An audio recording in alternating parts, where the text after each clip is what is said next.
स्वागत है दोस्तों आपके अपने यूट्यूब चैनल संस्कृत प्रगति में। आज के वीडियो में हम लेकर आए हैं अभिज्ञान शाकुंतलम के चतुर्थ अंक के 2 श्लोक को। कल के वीडियो में हमने चतुर्थ अंक के 15 श्लोकों को देखा था और आज के वीडियो में हम पंचम अंक के 5 श्लोकों को लेकर आए हैं, जिसका अध्ययन हम इस वीडियो के माध्यम से करेंगे।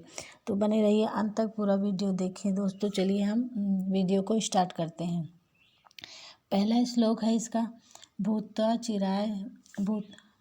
चिराय चतुरंत मही सपत्नी दौष्यन्तं मैं प्रतिरथम तनया निवेश्या भात्रा तदर्पित कुटुंब भरेण शार्धम शांते करिष्यत पदम पुनराश्रमे अस्मिन्। तो चतुर्थ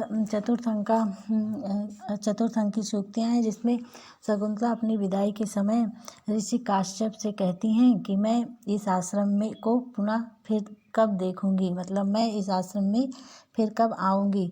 तो उन्हें ये सूक्त काश्यप और शकुंतला के बीच में हुई है, उनके वार्तालाप में है। तो काश्यप शकुंतला से कहते हैं, काश्यप ऋषि कहते हैं कि चिर काल तक समुद्रों वाली, यहाँ पर भूत्वा चिराय इसका हम वो देख लेते हैं, अन्वय देखते हैं। चिराय चरुरंत मही सपत्नी भूत्वा अप्रतिरथम दौष्यन्तीं तनयं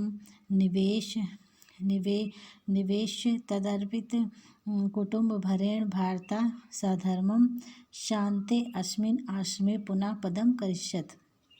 तो इसमें इसका अर्थ देखते हैं। चिराय मतलब बहुत दिनों तक, चिर काल तक। और चतुरंत मही पत्नी मतलब 4 सागरों वाली धरती की सौतन।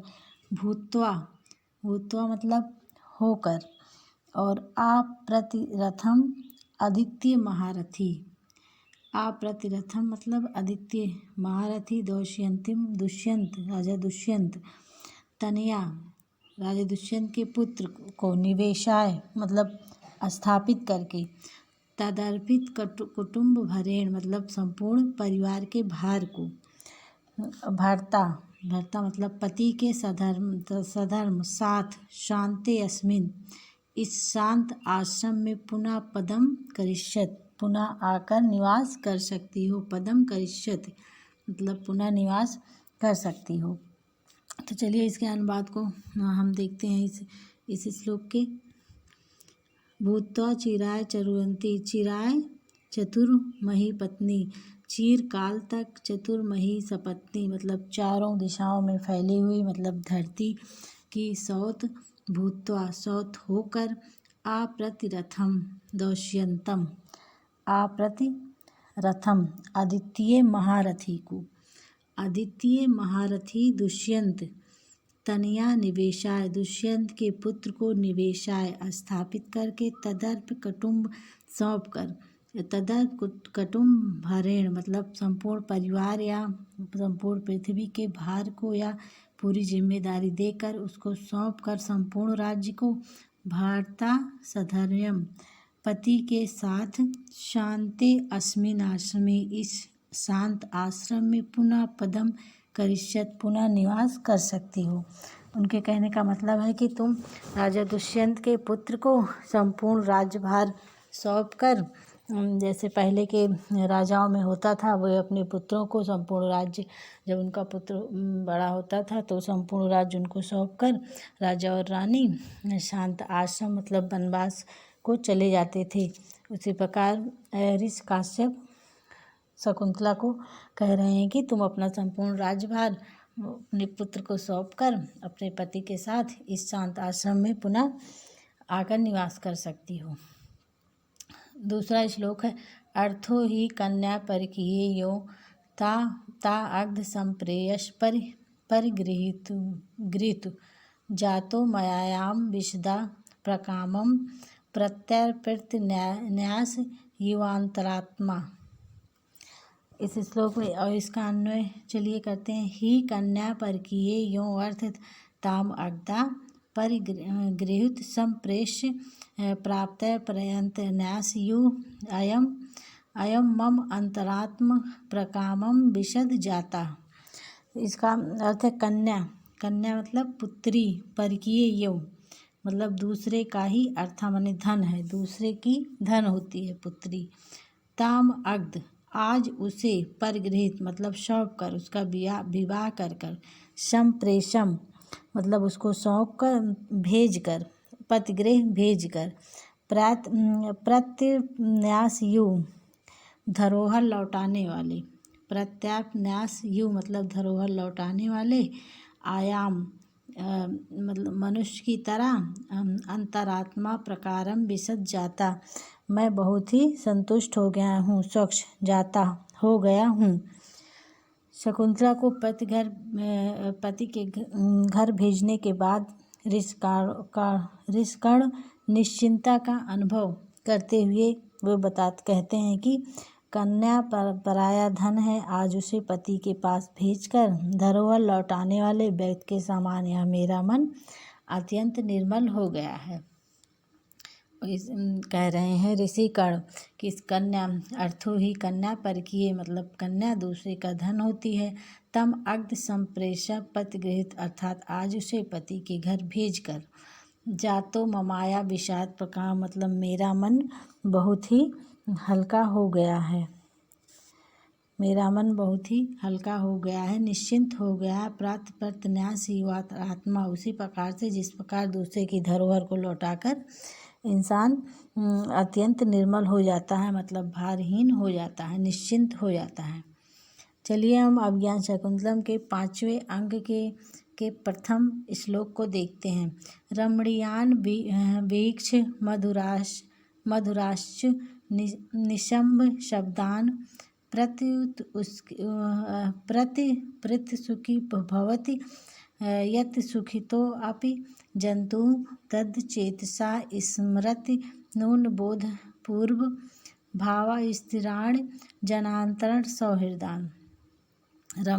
रमणीये वीक्ष मधुराश्च निशम्ब शब्दान प्रयत सुखी भवति यत् सुखितो अपि जंतु तच्चेता स्मृत नून बोध पूर्व भावास्थिराणि जनांतर सौहृदान। इसका अन्वय है रमणान वीक्ष मधुरान शब्दान च निशम्ब सुखिता अपि जंतु यत् प्रयत सुखी भवति तत् नूनम भावस्थिराण जनांतर सौहृदान अबोध पूर्वम चेतसा स्मृति।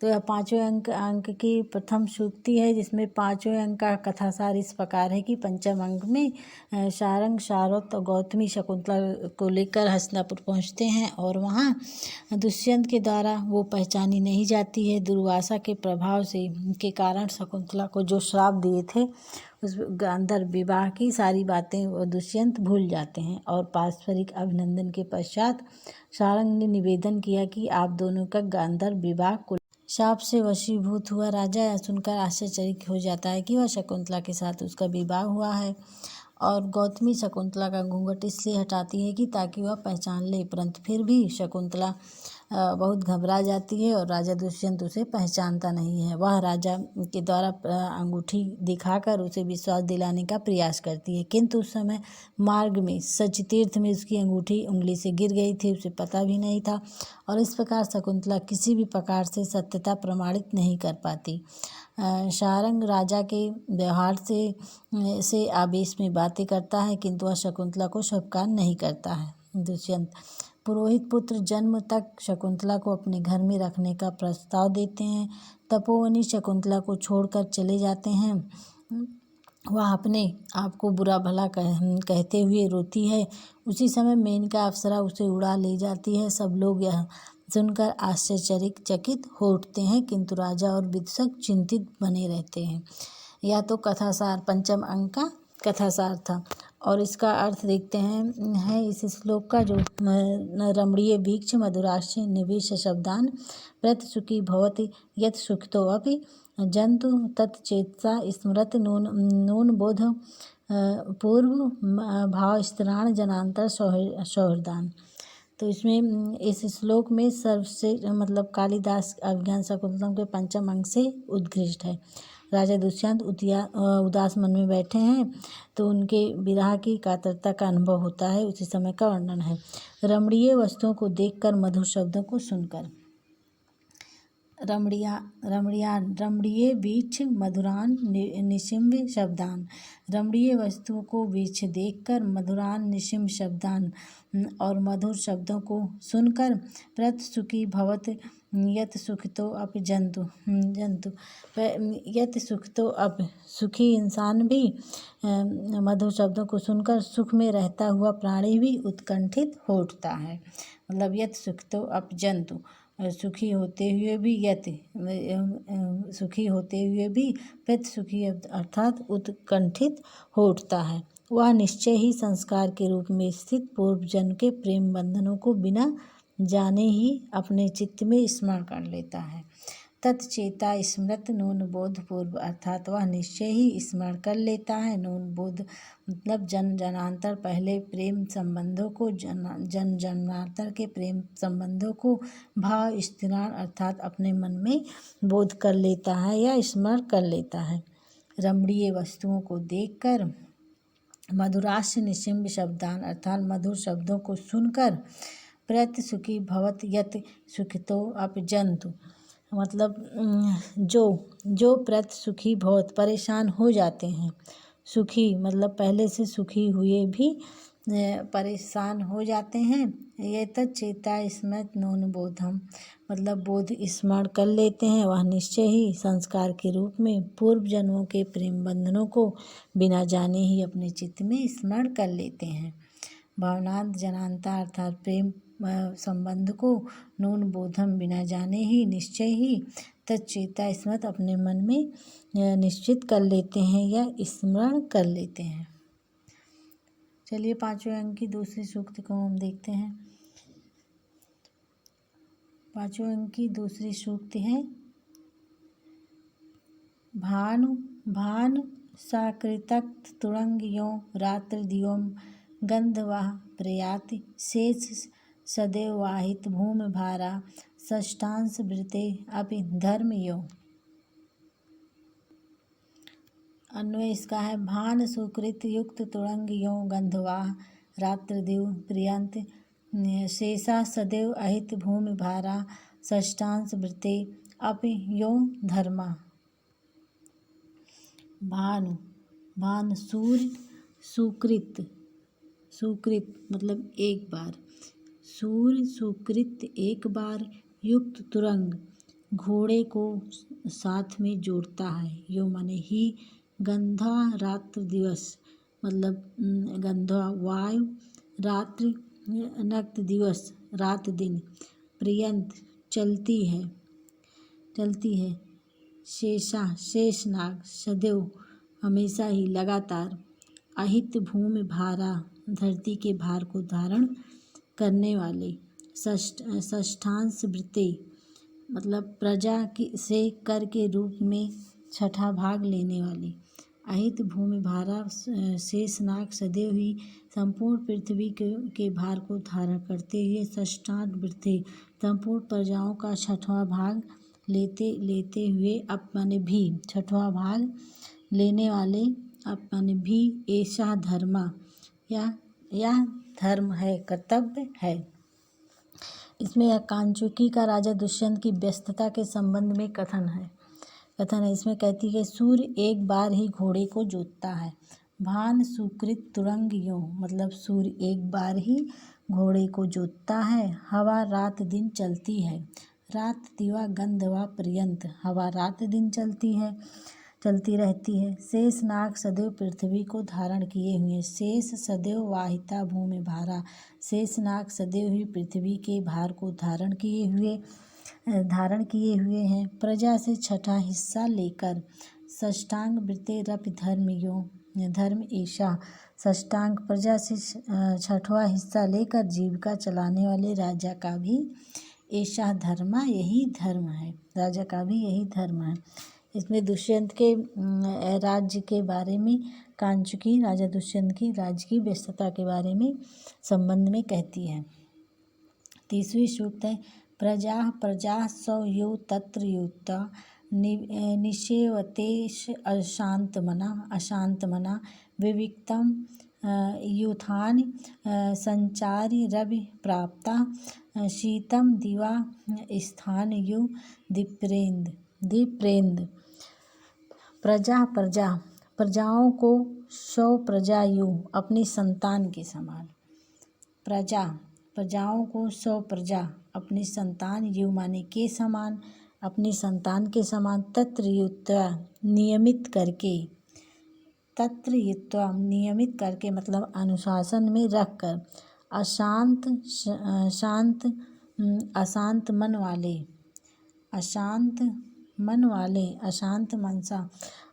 मन वाले युवा हाथियों के समूह को अशांत मन वाले दिन में यूथान हाथियों के समूह को संचरित करते हैं रवि प्राप्ता सूर्य की किरणों से संतप्त दीपेंद्र मतलब गजराज हाथियों का सरदार। दीपेंद्र का अर्थ है गजराज या हाथियों का सरदार। शीतम स्थानम यु ठंडे स्थान के समान निषेवते सेवन कर रहा है। ठंडे स्थान के समान विविक्तम एकांत का निषेवते सेवन कर रहा है। इसमें कांचुकी एकांत से विश्राम स्थान राजा दुष्यंत का वर्णन करता है। कांचुकी राजा दुष्यंत मतलब एकांत में किस प्रकार से विश्राम कर रहे हैं उसका वर्णन कर रहा है इस सूक्त के माध्यम से। तो इसके अर्थ को चलिए हम देखते हैं। इसका अर्थ है प्रजा का अपनी संतान के समान। प्रजा सौ यु अर्थात प्रजा का सौ प्रजा अपनी संतान के समान तत्र युक्त्वा अपनी संतान के समान नियम करके मतलब अनुशासन में रखकर निषेवते अशांत मना विविक्तम निषेवते अशांत मन होकर एकांत का सेवन कर रहा है। निषेवते अशांत मना मतलब अशांत मन होकर विविक्ता एकांत का सेवन कर रहा है। जिस प्रकार दिन में हाथियों के झुंड को यूथान हाथियों के झुंड को संचार रवि प्राप्ता संचालित करके सूर्य की किरणों से रवि प्राप्ता सूर्य की किरणों से संचालित करके हाथियों का सरदार शीतल स्थान का सेवन करता है। शीतम दिवा शीतल स्थानायु दीपेंद्र हाथियों का सरदार गजरात स्थानीय मतलब शीतम दिवा शीतल स्थान का सेवन कर रहा है। चलिए चौथी सूक्ति हम देखते हैं। चौथी सूक्ति औसुक्त मात्र मौ सायत प्रतिष्ठा क्लिशनात् लब्ध परिपालन वृत्तिरेन्वा न अति विश्राम पन्नयनाय न च श्रमाय राज्यम स्वहस्त घृत दंड मिवात पत्रम। इसका अन्वय है प्रतिष्ठा औसुक्त मात्रम औसायत लब्ध परिपालन वृत्ति एनम क्लिशनात् स्वहस्त घृत दंड आत्पत्रम यु राज्यम अति श्रमाय न च। इसका विग्रह होगा प्रतिष्ठा सम्मान राजा होने का आधार। प्रतिष्ठा मतलब सम्मान राजा होने का आधार। औत्सुक मात्रम केवल उत्सुकता को। औत्सुक मात्रम मतलब केवल उत्सुकता को। औसायत उत्सुकता को औसायत मतलब शांत करता है या समाप्त करता है। लब्ध परिपालन वृत्ति प्राप्त हुए पालन करने का कार्य। एनम मतलब इसको। क्लिशनत मतलब कष्ट देता है। स्वहस्त घृत दंडम अपने हाथ से पकड़े गए डंडे वाले। स्वहस्त घृत दंड मतलब अपने हाथ से पकड़े हुए डंडे वाले। आत्पत्रम यु छाते के समान। आत्पत्रम यु छाते के समान। राज्यम राज्य को। अतिश्रमापन यनाय अतिश्रमापन यनाय मतलब अधिक थकान दूर करने के लिए। ना अधिक थकान दूर करने के लिए। श्रमाय श्रम थकावट के लिए। श्रम मतलब थकावट के लिए। इस सूक्त में राजा अपने अधिकार सुख को कष्टकारक मानते हुए कहते हैं। राजा दुष्यंत अपने अधिकार को मतलब अपने राज्य का भार उठाना बहुत ही कष्टकारी है, इसका वर्णन करते हुए कहते। प्रतिष्ठा मतलब राज्य सम्मान। राज्य में जो प्रतिष्ठा प्राप्त होती है। और तो सुख के मात्रम मतलब सुख प्रदान देने वाली मात्र होती है। और तो केवल उत्सुकता को शांत करती है। अवसाययति मतलब केवल जो प्रतिष्ठा समाज में मिलती है, राज्य में प्रजाओं द्वारा मिलती है, मतलब जो प्रतिष्ठा सम्मान मिलता है। उत्सुकता मतलब उत्सुकता को अवसाययत मतलब शांत मात्र करती है उत्सुकता को। लब्ध परिपालन वृत्ति एनम लब्ध प्राप्त हुए को पालन करने का कार्य। प्राप्त हुए को पालन करने का कार्य। एनम इनको मतलब राजा को क्लिश्नत मतलब कष्ट देता है। प्राप्त हुए कार्य को करने के लिए मतलब राजा को क्लिष्टम कष्ट देता है। स्वहस्त घृत दंडम आत्पत्रम यु। स्वहस्त मतलब अपने हाथ में पकड़ी डंडे के समान डंडे वाले। आत्पत्रम यु छाते के समान। आत्पत्रम यु मतलब छाते के समान। अतिश्रमापयनयान अतिश्रमापन यनाय मतलब अधिक थकान दूर करने के लिए। ना कि श्रम मतलब थकावट के लिए। प्रतिष्ठा इनके कहने का मतलब है पूरा अनुवाद हम देखते हैं इस सूक्त का कि प्रतिष्ठा औसुक्त मात्र अवसानियत प्रतिष्ठा जो राज सम्मान मिलता है, प्रतिष्ठा मिलती है, वह औत्सुक्त मतलब उत्सुकता को शांत मात्र करती है, समाप्त करती है। लब्ध परिपालन वृत्ति रेनम क्लिश्नत लब्ध परिपालन जो कार्य करने के लिए मिलता है उसका पालन करने में क्लिष्टियत कष्ट ही प्राप्त होता है। मतलब प्राप्त वस्तु की रक्षा कार्य से कष्ट राजा को कष्ट मिलता है। अति श्रमापन यनान ना चा श्रमाय मतलब अपने हाथ में दंड को धारण किए हुए छाते के समान। अति समापनाय नाचा समाय मतलब छाते के समान राज्य ना तो अधिक थकावट को दूर करने के लिए होता है। राज्य ना समाय मतलब अधिक थकावट को दूर करने के लिए होता है, न थकान उत्पन्न करने के लिए। ना तो समाय अर्थात थकान को उत्पन्न करने के लिए। इसमें राजा के कहने का मतलब है कि यह राज्यभार संभालने में बहुत ही कष्ट होता है, इसमें आराम नहीं होता है राजा को। चलिए आगे की 5वीं सूक्त और अंतिम सूक्त हम देखते हैं।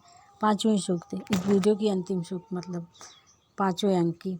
सौ सुख निराभिलाषा खेद से लोक हेतु प्रतिदिन मंथवा ते वृत एव विधयो अनुभवत ही मूर्धा पादप तीव्र उष्णम शमयत परितापम छाया संश्रिता नाम।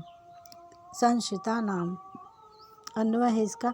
सौ सुख निराभिलाषा लोक हेतु प्रतिदिनम खेद से अथवा ते वृत्ति यो विद्या यो पादपा मूर्धना तीव्रता उष्णम अनुभवत छाया आश्रिता नाम तापम अपहरत। इसका शब्दार्थ है सौ सुख निर्भिलाषा मतलब अपने सुख की इच्छा न करने वाला। लोक हेतु मतलब प्रजाओं के कारण, अपने सुख की इच्छा न रखने वाला प्रजाओं के कारण। लोक हेतु प्रजाओं के कारण खेद खेद से मतलब कष्ट उठाते हो। राजा दुष्यंत के बारे में कहा गया है कि अपने सुख की अभिलाषा ना करते हुए, मतलब सौ सुख निराभिलाषा, मतलब अपने सुख की इच्छा ना करते हुए लोक हितों प्रजाओं के लिए खेद से मतलब दुख को कष्ट को उठाते हो। ते मतलब राजा, वे तुम्हारी वृत्ति, ते वृत्ति लोग खेतों प्रतिदिनम खेत से कष्ट को उठाते हो। ते वृत्ति मतलब तुम्हारी वृत्ति, यो विधा यो विधा यो विधा यो मतलब इसी प्रकार की। पादप इस प्रकार है तुम्हारी वृत्ति। पादप मतलब पेड़ के मूर्धा ऊपर शीर्ष पे ऊपरी हिस्सा से। तीव्रतम तेज, उष्णता मतलब गर्मी, धूप को अनुभव करता है, सहन करता है। छाया मतलब छाया, जिस प्रकार छाया। आश्रिता नाम मतलब आश्रय लेने वाले के। तापम मतलब संताप को। अपहरित मतलब दूर करता है। तो राजा दुष्यंत के बारे में कहा गया है कि तुम्हारी स्थिति उसी प्रकार है जैसे पेड़ मतलब अपने सुखों को त्याग करते हुए पेड़ लोकहित के लिए छाया करता है, उसका ऊपरी हिस्सा लोगों के लिए छाया करता है और खुद तेज धूप और गर्मी का सहन, उष्ण मतलब तेज धूप, गर्मी, बारिश सबका को सहन करता हुआ दूसरे को सुख प्रदान करता है। उसी प्रकार राजा दुष्यंत की भी स्थिति है कि मतलब सौ सुख निराभिलाषा मतलब अपने सुखों को त्याग करके लोक हेतु प्रजाओं के कल्याण के लिए प्रतिदिन कष्ट सहते हो। खेद से प्रतिदिन कष्ट सहते हो। अथवा ते मतलब तुम्हारी वृत्ति, रेव विधेय मतलब तुम्हारी स्थिति उसी प्रकार है जिस प्रकार वृक्ष सिर मतलब जिस प्रकार पादप तीव्र उष्णता, मूर्धा मतलब वृक्ष का ऊपरी हिस्सा तेज धूप गर्मी को सहन करता है और छाया अपनी छाया के द्वारा संश्रिता नाम मतलब आश्रय लेने वाले की परितापम संताप को सहन करता है। मतलब तुम्हारी स्थिति उसी वृक्ष के समान है कि वह अपने सुखों को त्याग कर दूसरे को छाया देता है और खुद उष्णता, तीव्र गर्मी, धूप, बारिश का उनको सहन करता है। तो आज के वीडियो में हमने देखा दोस्तों पाँचवें अभिज्ञान शाकुंतलम के 5वें अंक की 5 सूक्तियों को अर्थ के सहित और अन्वय के सहित उसको हल किया। कल के वीडियो में हम किसी दूसरे टॉपिक के साथ फिर से उपस्थित होंगे। तब तक के लिए दोस्तों धन्यवाद।